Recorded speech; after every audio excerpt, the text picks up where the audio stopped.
Alam mo ba, bago pa man magkaroon ng Facebook, TikTok at YouTube, iba ang paraan ng libangan ng mga Pilipino noon.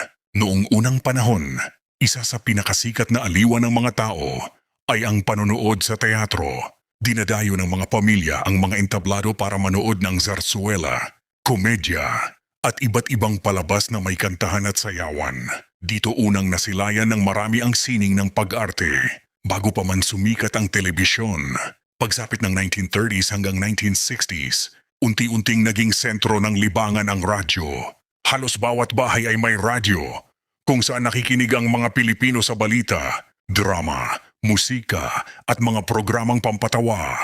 Dahil wala pang internet noon, dito umaasa ang mga tao para sa impormasyon at aliw. Kapag may sikat na radio drama, tumitigil paminsan ang mga tao sa kanilang ginagawa para lang makinig. Pagdating naman ng telebisyon noong dekada 1950, mas lalong nagbago ang libangan sa bansa.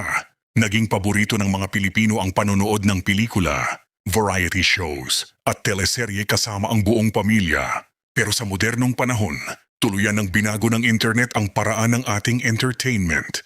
Ngayon, hindi na kailangang pumunta sa teatro o maghintay ng oras ng programa sa radyo. Sa isang pindot lang, pwede nang manood ng videos sa social media, streaming apps, at live content mula sa iba't ibang panig ng mundo.